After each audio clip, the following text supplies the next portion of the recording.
Hello, hosts and travelers. Welcome to the podcast Hosting Your Home. Each week, around the world, millions of guests stay in other people's homes using the Airbnb platform. Debi Hertert looks for stories that come from these connections. Listen in as we hear stories that teach us the human side of hosting your home.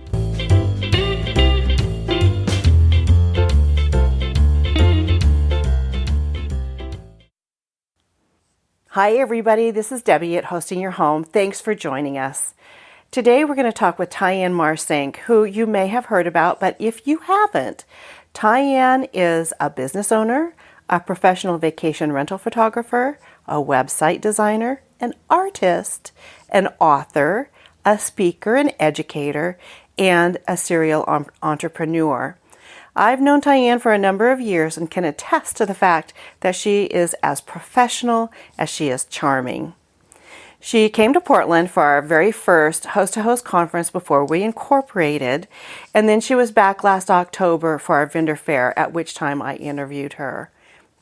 Right now, Tyann is working with Host2Host in another project, which we'll tell you about as it unfolds. It'll be a while before we can release that information. As you know, I really like to get to understand the person behind the name.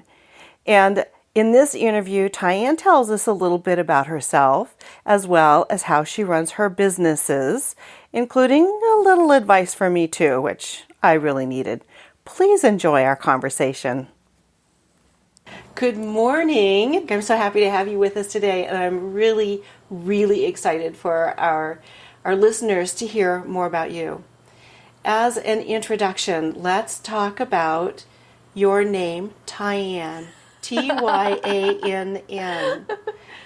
Yeah, so Tyann is my dad's old girlfriend's name. Oh, that's incredible. It is. And you have a very happy, close-knit family. Yeah, Mom and Dad are still together. They were best friends since junior high, did the high school prom together, and I guess going on 39 years of marriage, I guess. No, 40. Maybe they're almost to 40 now. Ooh, awesome. And I'm the oldest of six. And my youngest brother is 17. Okay, wow. Yeah, so Mom and Dad have their 10th grandchild on the way, coming next spring. And their last child is about to leave the house. He's a senior in high school. Oh, wow. I bet you have some great stories in your family. And you're from the Midwest too, right? Yes. Okay. Yeah, from Missouri. Back in 1860 is when our family came over from Germany on my dad's side. We have a lot of history that we know happened and why they came over. And there's kind of a historical romance novel in there that I've started writing before kids. So it's kind of on pause now since I've had kids. But my brother, actually all three of my brothers, two. So Justin just moved out. My brother John moved into the old rock house that was built in 1872. So they are the sixth generation to live in that house. Oh my goodness. Yeah, and it's out in the little town of Lyon, Missouri, which my great-great-great-grandfather named. He named it after the first general in the Civil War, the northern general to die in battle. And then he was also the first postmaster and started the first store there. General for store. heaven's sake. Yeah. Wow.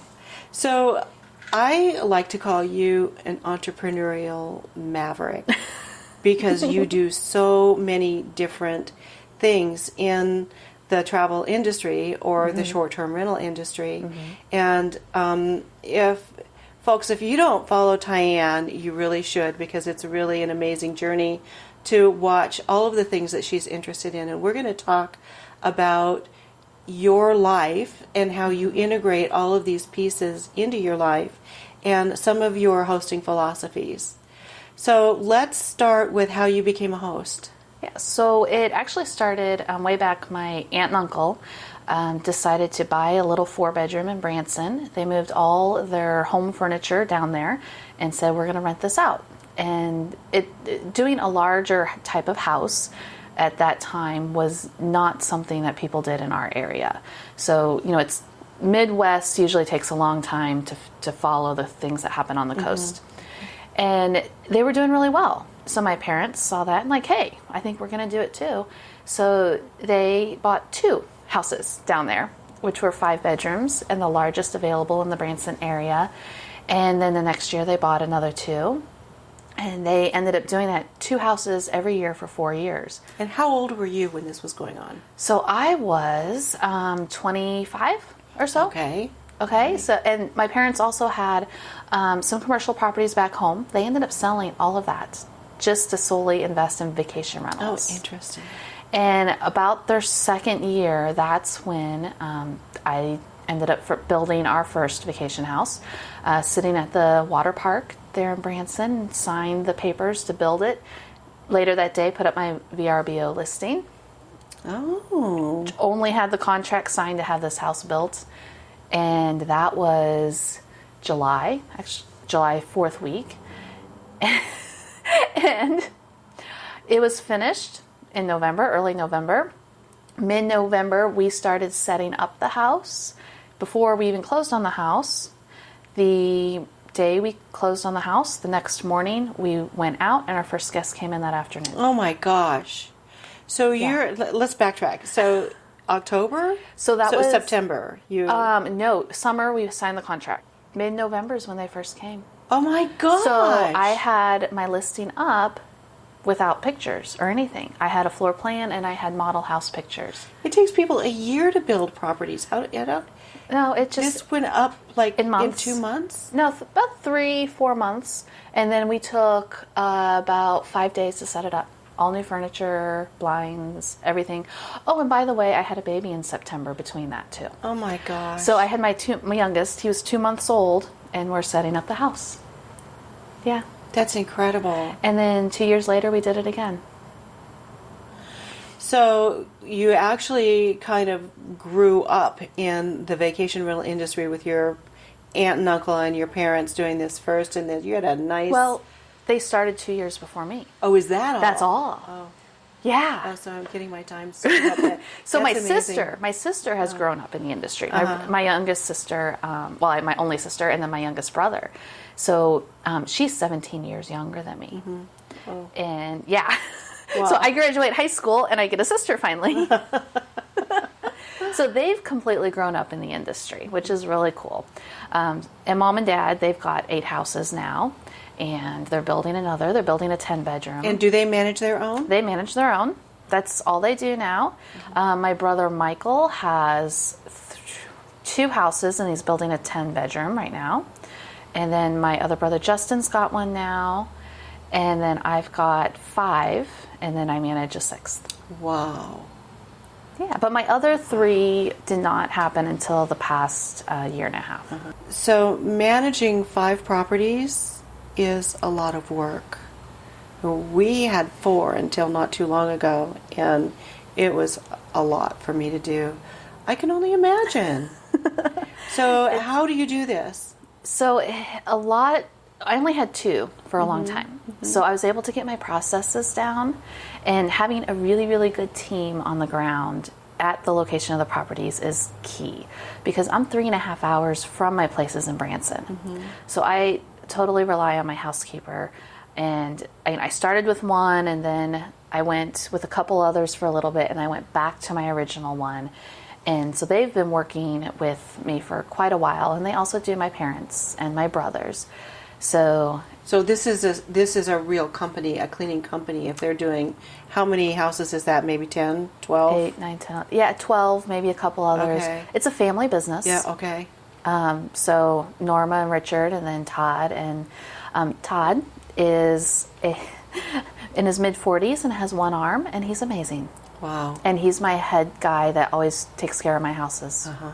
They're my boots on the ground. If I need something, I text them. So they will triage if you need plumbing or electrical work or something like that, repainting, etc. Yes, exactly. So they're more than a cleaning company. They really do that management piece of it for you. Well, they let me know if something's wrong. Uh-huh. So that if they notice the toilet seat's getting wobbly, they'll say, hey, do you want your toilet seat replaced? Mm-hmm.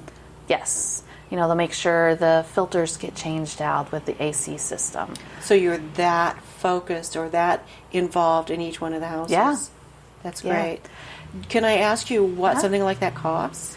So there's we do a flat rate with them, and then each of my properties in the area is different. There's different cleaners. So my properties back closer to my house in Missouri wine country, that's an hourly rate that I pay my ladies.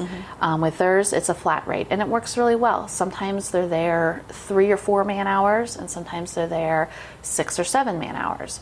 It just varies, but it's the same flat rate. My 5-bedroom, I pay $160, and that includes linens and everything.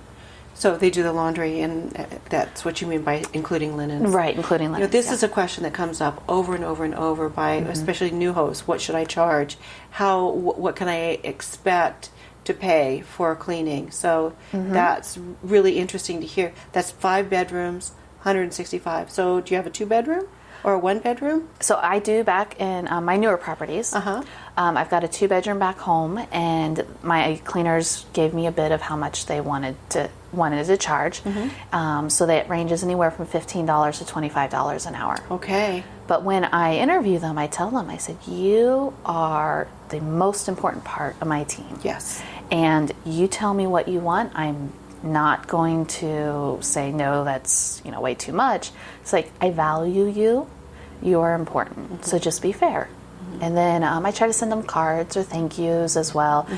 Showing appreciation, especially in the service industry, I think is really important. Yeah, I agree.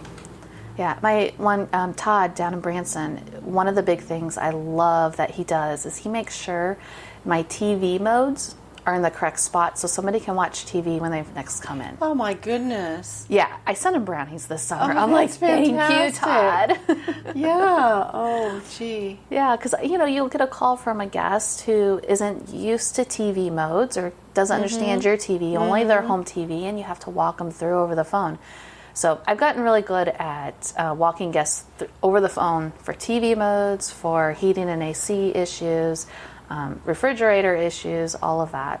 How do you vet your guests, or do you vet your guests? Oh, okay. Yeah. So vetting guests, my philosophy there is if you can stay, you can, or if you can pay, you can stay. Oh. Pretty much. Okay. And after that, it's a gut feeling. Okay. So I know a lot of people will say with Airbnb, oh my gosh, there's no picture. I won't rent to somebody without a profile photo. Right.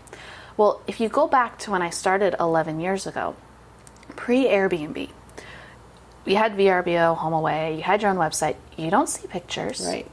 You would, yes, I'd have their phone number, and I would call every single person because I only had 1 or 2 properties at that time. I would talk to each one, and I follow my gut a lot, and it's pretty accurate. And you told me earlier today that you don't have a security deposit. Right. Why? What I do instead is I keep a credit card on file in case of damages. I see. I don't do a security deposit because I want my guests to be able to spend their money in the location. How do you get that credit card number for, say, Airbnb guests? So what I used to do up until very recently is I would simply call them. And it says on my listing, it says on my house rules, rental agreement everywhere, it says I will call you to get your credit card on file in case of damages. And then I also explain over phone what damages and what that means, because that can be different for everybody. And I tell them, if you break a glass, all I ask is you do not get hurt, you clean it up, and just let me know what happens so I can replace it. Damages that I would charge for are if you bend the sofa sleeper frame because somebody jumped on it or was rough with it. If you throw a pool ball at the television and break the television. Those are the types of things I will charge for. Those are the only 2 times I have charged somebody in 11 years. Those are my real life examples. Okay. Yeah, and everybody, they're like, oh yeah, I understand. And I've had no issues whatsoever. That's wonderful.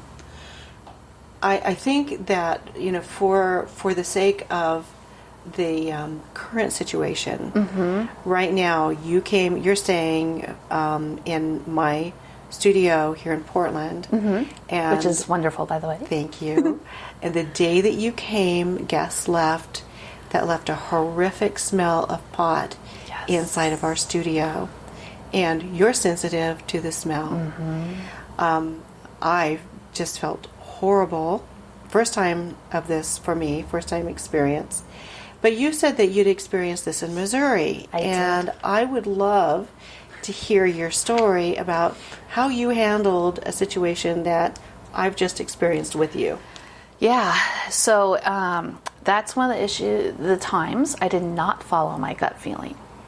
And my gut is accurate. It's always been accurate. And I got the booking an hour before, and the gal says, we just landed at the airport, and we'll be there in an hour. And I said, oh, you mean you literally just landed at the airport from Wisconsin?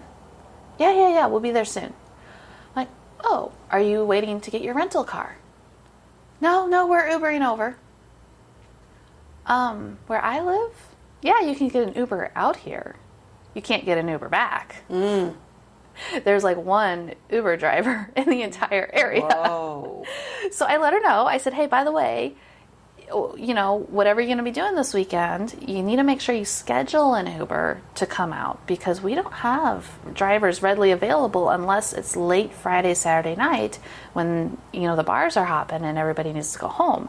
And even then, you're talking 1 or 2 drivers at the most. And she says, oh, well, we're just going to Six Flags tomorrow. That's all. We'll figure something out. I'm like, okay. So I'm watching my Nextdoor lock notifications come on my phone. And I know what it is to go to Six Flags and what time you go to make the most out of your day, especially if you're only in St. Louis for the weekend flying in from Wisconsin. Well, the first notification that they even left the house was around noon on Saturday. Okay. And then again at 3 o'clock. And I'm like, yeah, Six Flags is 30 minutes from here. You're not doing Six Flags. And I just had that gut feeling. I'm like, oh no, something bad's going to happen. And so I warned my cleaner for the next morning. I said, you know, I have a really, really bad feeling about this guest. I just want to prepare you for when you get there. And she's like, okay. So next day comes, I start getting the pictures. And it's the butts of reefers in the water bottles next to the bed. There's the marijuana smoke. There's a cigarette smoke. There's other types of items that were on the floor that should not have been on the floor, should have been in the trash can instead. And just really nasty. And I'm like, oh no. I felt bad for my cleaner having to clean this up. You know, and thankfully it was not a same day turn. So you had to, you know, deal with the same day turn. I did not. So we had time to get things aired out. And I texted her because I felt like I'd already built a rapport with her. One of the things I do with every single guest is I always call them after arrival. And yeah, so my lock notifies me when they arrive. I wait about an hour. It's so they can get settled, and I'll call and say, hey, you know, I just want to make sure you arrive safely and everything's good at the house. And that just opens up a line of communication for any issues. Yes. And they know I'm available. And I had done the same thing and left her a voicemail because she didn't answer. And then she texted back and said, hey, everything's great, everything's going well. So after she left and these things happened, I texted her even though she was on the plane home. And I told her, I'm like, hey, I'm glad you guys had a great time, but I'm very disappointed in the way you left my house. And I didn't blast her or anything. I just very respectfully told her how disappointed I was that she treated my property. And on top of that, she had illegal activity in my property because weed is not legal in Missouri. You can't have any amount of weed on you. And my little house that she stayed in, I wanted absolutely no drugs what to do with that place. One, because it's legal or illegal. Two, the long-term tenants I kicked out of that house because they were dealing drugs. Oh. Yeah. It was known as a drug house on the street. Oh, wow. And here my guest had brought in drugs. I was livid. Oh, yeah. You know? But through experiences in my life, I've learned to separate emotion from some things, and I knew this time I could not have emotion as far as really being mad. So I told her, how disappointed I was in her actions. And then I immediately messaged Airbnb and I said, I opened the resolution, and I don't remember how much I asked for, around $400 for the smoking fine and the extra cleaning it took to get the house ready. And they came back and said, we need to know how you came up with these numbers. And so I gave them more information, and I gave them as well the Missouri law. I said, this is a legal activity. You've got to back me up on this. Well, I even tried to leave her a review. Couldn't do that. Come to find out, her account was deactivated. Do you think they deactivated her account after they got word from you? No, I don't know. She might have deactivated it, or they could have, but they said, I'm sorry, she's deactivated her account. You can't leave her a review. This is in process. And Airbnb finally did pay me out of the resolution. Generally, they won't pay anything unless you declare a damage deposit with them. And if you didn't, then you have to go into another set of hoops with them. Yeah, no, I requested a resolution and gave them the reasons why, and illegal activity. And pictures. And pictures, and yeah. And they kept saying, well, we got to talk to her first. Well, she's in a meeting, she can't answer her phone. And they'd give me these updates. I'm like, no. I know you're trying to mediate, but this is illegal activity. She broke my house rules. She left my house unlocked on top of that. Oh, dear. Yeah.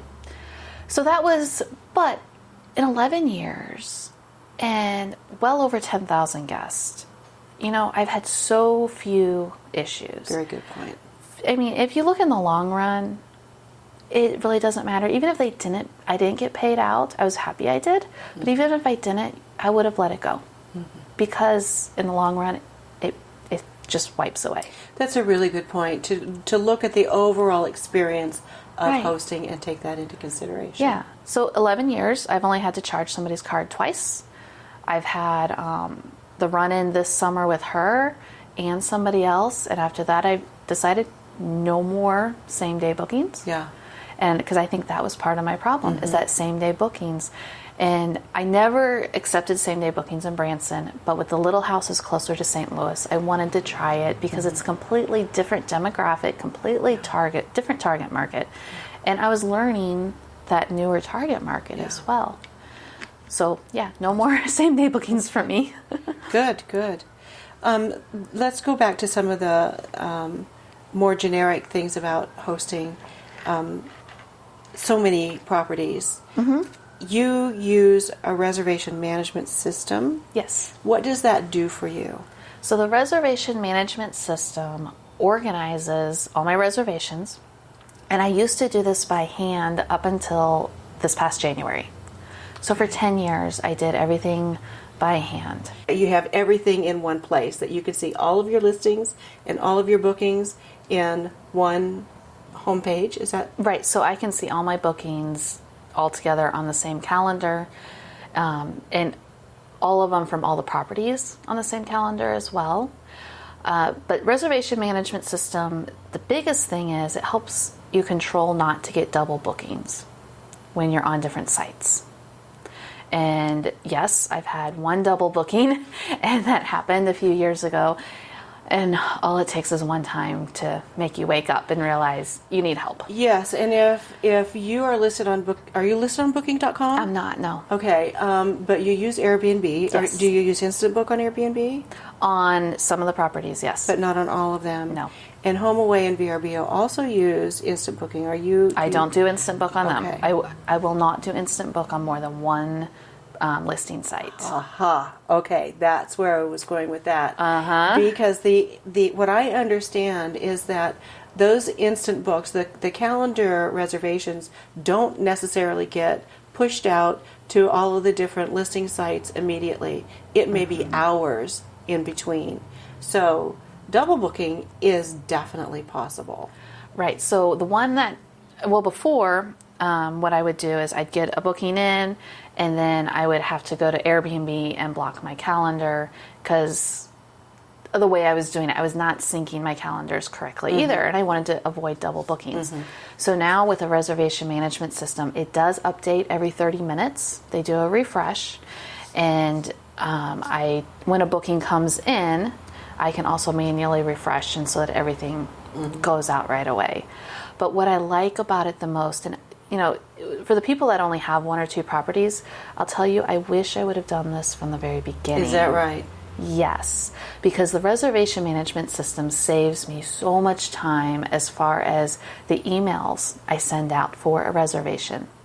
I now have my workflow down to once somebody books, I get all my data entry that I need to do, all my extras that I do for my guest, done within 10 to 15 minutes. And I don't have to touch that reservation again until they arrive and I make that phone call to say hi. So do you have canned responses and emails that you send out to each one that go automatically through that system? Yep. So I've got the emails that go out from that system, and I've got the short codes set in there so that it says their name, it has their dates, it has the directions for the particular property. So it automatically fills in everything so it is personalized and for the property and for the stay. And what is the name of the system that you use? So the one I use is called Owner Reservations, or Owner Res for short. And there's a lot of reservation management companies out there, and they all provide a little bit of a different thing. Some of the other really good ones are Lodgify and MyVR, One Rooftop. And I've met actually all the owners and the people who do those, and I'm like, I like all you people. I want to give you all my business, but I can't. And Owner Res just was the one that worked best for me and my situation.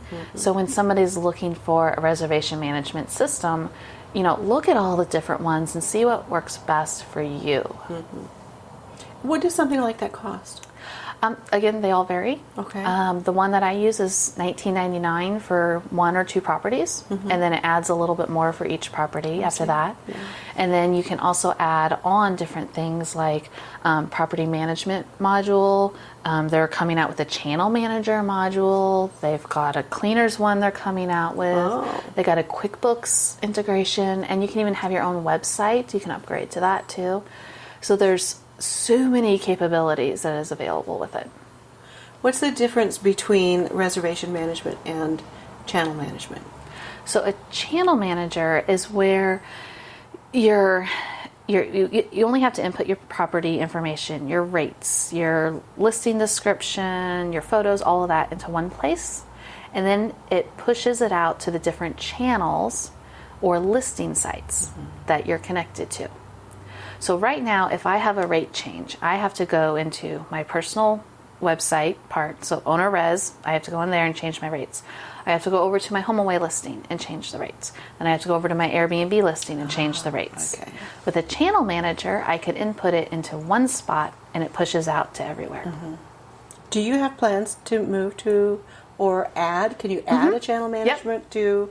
Okay. Yeah, and I'm waiting for Owner Res. I think they said around December or so they're going to be pushing out for HomeAway VRBO, and that's one of my main listing sites that my guests find me on. So I'm waiting for that, and then I'm hoping to do that. And I know it costs, and you think about, oh my gosh, so many subscription costs, so many tools, and it's just eating away my profit.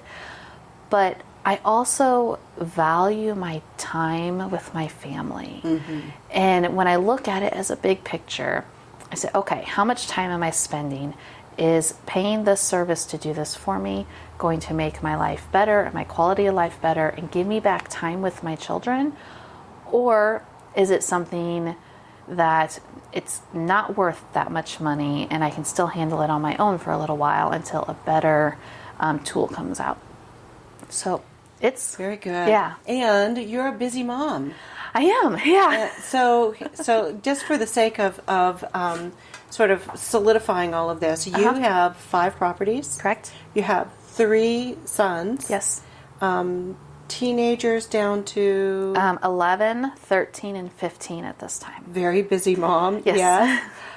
You're a professional photographer, which we're going to talk about. You also are a rep for TouchStay. Right. I'm the community ambassador. Awesome. And you also teach classes through VR Mastered bootcamps. Yep. Teach there. And you do a lot of traveling too, don't you? I do, yeah. So I just wanted to pull that in because I introduced you as an entrepreneurial maverick, and I wanted to pull all of that back in together that we can. Should I add my custom line of hand-painted children's room decor that's going on 13 years now? I did not know about that. And a line of sports fan artwork. Oh my gosh. Yeah. But then again, it's one of those things where you learn. I tell people I am a recovering perfectionist. And so it's called the Little Elephant Company. That's my room decor things. I've trained a friend to take care of that. So she completely manages that for me. And I've trained her how to paint the designs that I've created. And so she comes in after she drops off her kids at school. She comes to my workshop and takes care of things. And I'll answer some questions she has. But I've been training her to be able to answer all the other customer service questions. And she runs that for me now. Wow. Yeah. So it just kind of runs on its own. It could do better. You know, I haven't put any advertising or anything behind it, but it's enough that helps support her family, plus another family as well, because I have another painter that comes in as well, and it gives me a little bit. Yeah, that's fantastic. Yeah. But you're also sort of a social media expert too. I've seen your Facebook Lives, and I know that you and Alanna taught me about Twitter and helped me with the Host2Host handles and some things like that too. So, and all of that you incorporate into VR Mastered, is that right? We do, yes. So let's talk about VR Mastered a little bit, what you do there. So we started 2 years ago. We've done 3 so far. Was it last week or 2 weeks ago? It was 2 weeks ago, yeah. My dates all get smushed together. We did our 3rd one over in Santa Cruz, California, and it's 5 days we only allow up to 20 people, and you get 4 industry experts. So you get me and Alanna, and then this year we brought in Jessica Vosel with Guest Hook and Conrad O'Connell with Build Up Bookings. And Alanna is the owner of the Distinguished Guest. Yes. And it's an intense 5 days, and we let people know we're going to open a fire hose of information, and you will get overwhelmed. Expect to be overwhelmed, and know that you're only going to be able to absorb a little bit at a time. Don't worry about it. Remember, you don't go for perfect. At this time, it's good enough. Just write down the information, absorb what you can, make a list of what you're going to work on, and then we even help them work on things there. So it's not just a bunch of talking heads in front of people. Like if you go to a lot of conferences, okay, you got 45 minutes and they talk at you and you write things down and then you're like, oh, now I got to go do something. No, we talk about it and we do it with you. You bring your computer, set up your listing, open your Facebook account, open your Twitter account, all of those things, and then you help. I know you also instruct how to use your cell phone photography. That's my favorite day of boot camp is the rotations. Yeah. So I'll take 2 hours. We'll talk about photography with your smartphone, videography, Facebook Live, YouTube, and then Alanna will talk about hospitality and actually making a bed and folding towels and how important that is.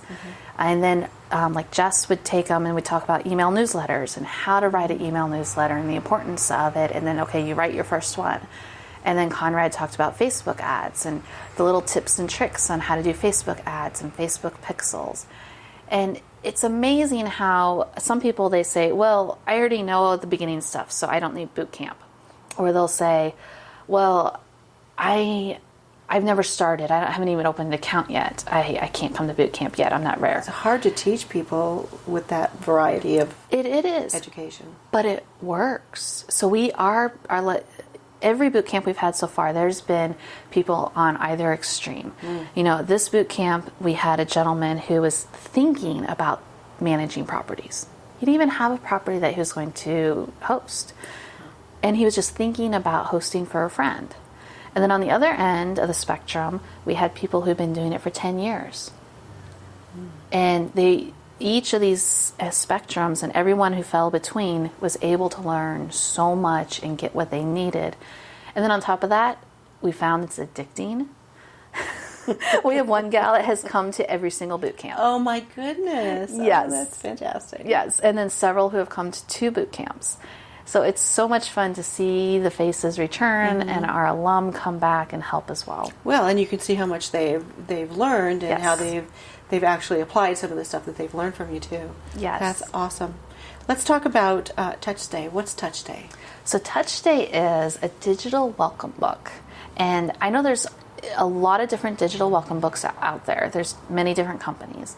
And I started way back when it was Glad to Have You. And then it turned into That was the Home Away thing, right? Before it was Home Away. Oh, that's right. Yeah. Yeah. And Home Away bought them, so it became the Home Away Hospitality. And then its Home Away Hospitality app has been changing as well. And when I started doing more Airbnb bookings, and my Airbnb guests kept looking at me like, why do you want me to download this Home Away app? Because we book through Airbnb, not Home Away. So I figured, it's time to find a third-party digital welcome book. And I really, really like TouchStay. And I really like Andy and Joe who created it. And they're just really, really great people and excellent ethics. And I agree. When they asked me to come on board, I said, oh yeah, for sure. That's fantastic. For sure. I love working with them. But as a digital welcome book, what I love most about it is, one, I don't have to ask my guests to download an app. It's completely web-based, so they can access it on any device that they want. And then the way I use it personally is I send them a link to it as soon as they book. So with the confirmation email, they get this link, or it says, please use this link for my welcome book. And then I tell them why they need to access it, because otherwise, if I just say, here's a link, they're not going to open it, unless you have the rule followers. The rule followers will do everything. But not everyone's a rule follower. So I'll tell them, this is where the closest grocery stores are, because that's one of the big questions I get from my guests.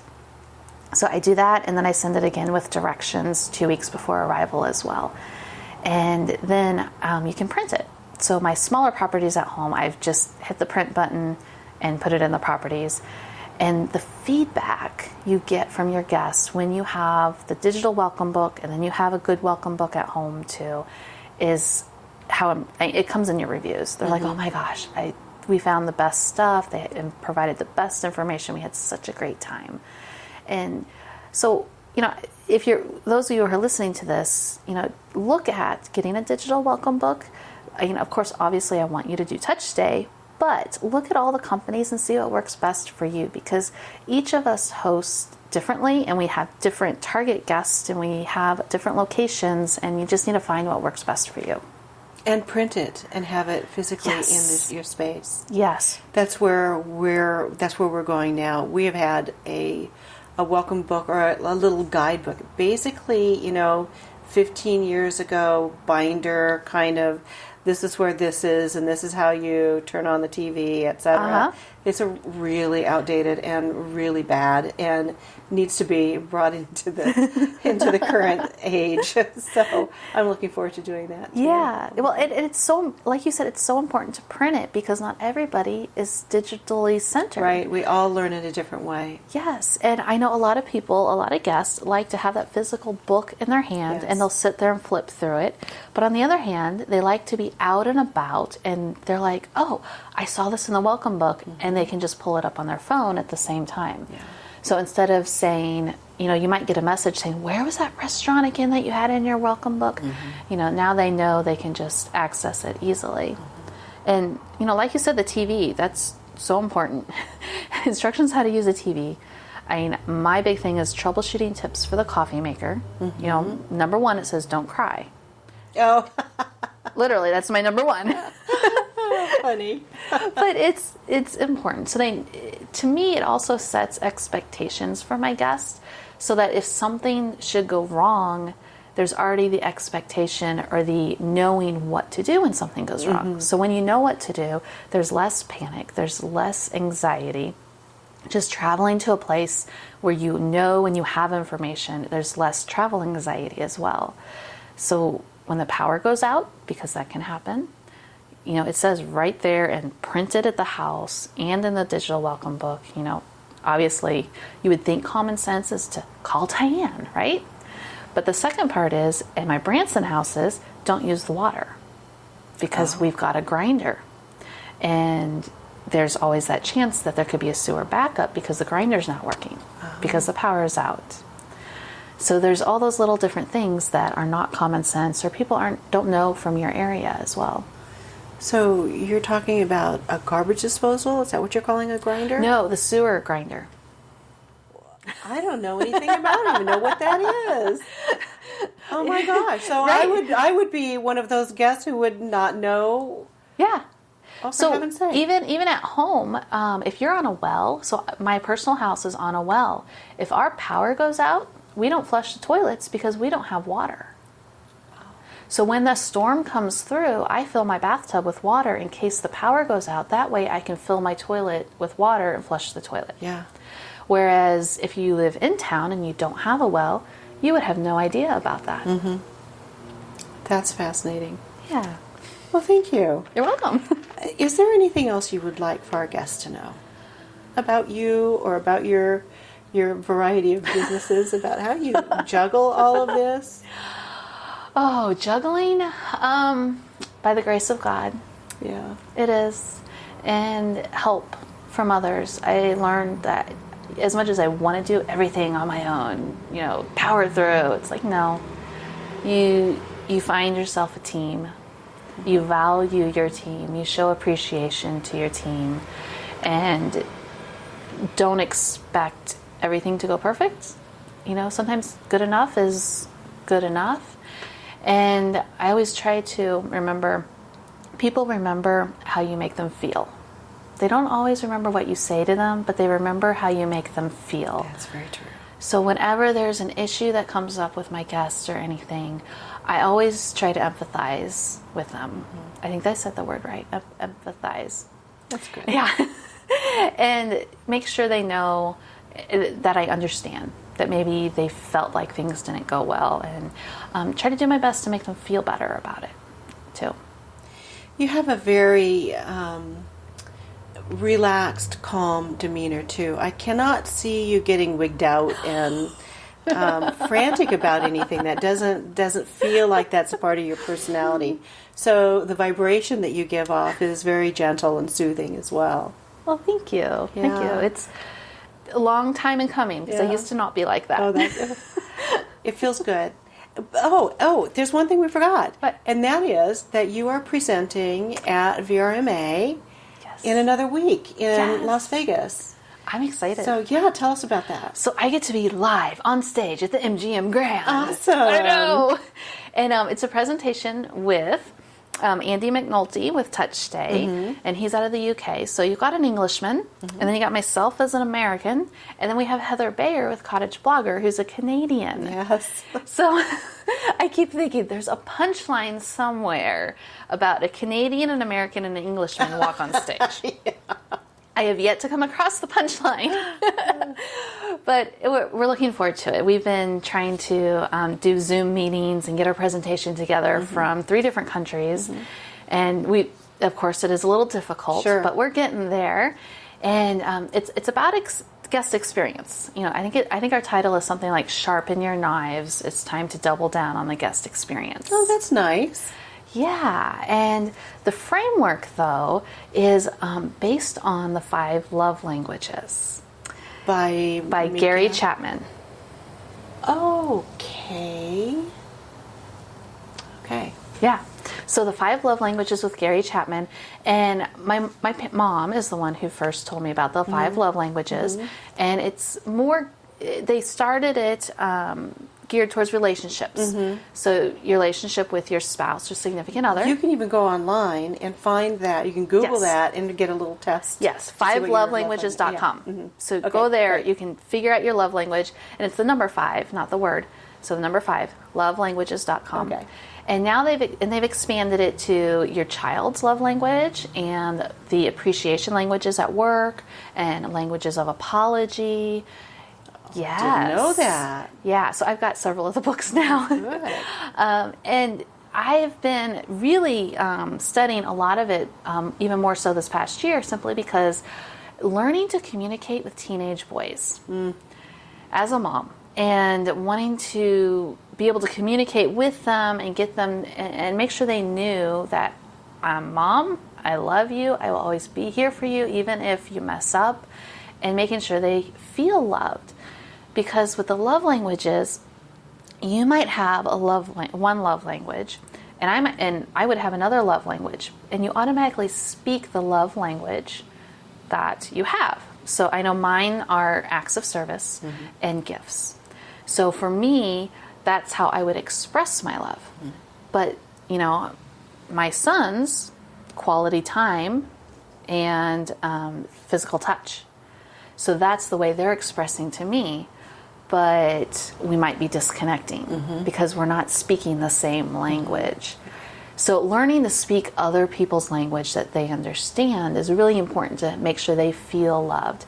And so our presentation at Verma is about speaking your guest's love language and how to correlate what Gary Chapman has found with the love languages and bridge that over to your guest and speaking your guest's love language and practical ways to do that and what the outcome could be and how you can make your guest feel welcomed and not just, let's do a hot air balloon experience. There's more to an experience and how you leave them feeling after their stay at your property. So somehow you have worked out a system for being able to understand what the guest's love language is so that you can meet them on that level. Actually, no. No? Okay. No, the way I approach it is we talk about practical ways to speak all the languages to your guest because you don't know what your guest is. How would you know? Yeah. Right. That was going to be my next question. How could you know? Right. You don't know unless you've built a relationship with your guest and then you try to figure it out. Send them a quiz. Say, right. You can send them a quiz. Exactly. So we'll talk about practical ways to actually make sure you hit all those love languages. And if you don't speak somebody's love language, what could happen? They could have a horrible stay. And the more you read on social media, Facebook groups, and these hosting groups, they'll say, but this guest was 5 stars, and the next guest was 3 stars. What am I doing wrong? Well, immediately I am looking at it, and I'm like, you spoke that love language, the love language of that guest, and even though you did the exact same things for the next guest, you didn't speak their love language.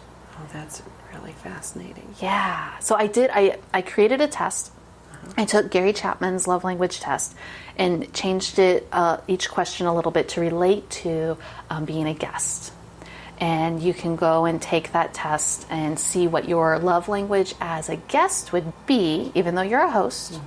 And it'll give you ideas of what you can do and then figure out what your guest's love language is. Because to me, the more you understand yourself, the more it helps you to understand other people as well. Yeah.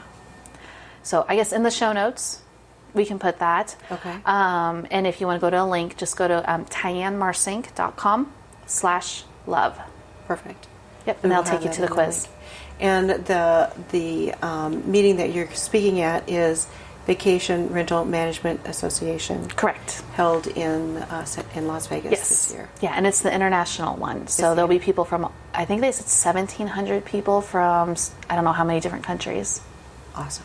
And that's in late October. It's next weekend. So that this podcast will probably air after your... Oh, okay.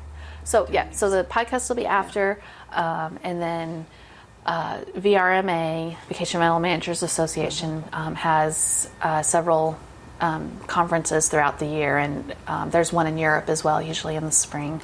But we haven't put in speaking proposals for the other ones yet, get through this one first. Yes, it'll be fascinating to hear about it. Yeah. Thank you so much. This has just been really great. Appreciate it, and I'm glad you're here. I'm glad you came to our vendor fair. I'm happy to be here. Just wonderful to have you. Thank you very much. Thank you so much, Tyann. That was really fun. And I hope, listeners, you'll go to our website to see Tyann and take advantage of all the informative links we have there. We talked about a lot of them, so there'll be quite a list. Go to hostingyourhome.com. We would also love to have you leave a review on iTunes and join our Facebook page at Hosting Your Home. Regarding Host2Host, we are celebrating our first birthday in March, and we're looking forward to welcoming all our new members. We now have reached a grand total of 55 meetups since we started. We're really proud of that number. Anyway, thanks so much for listening to us, and we appreciate you. We'll see you soon. Bye.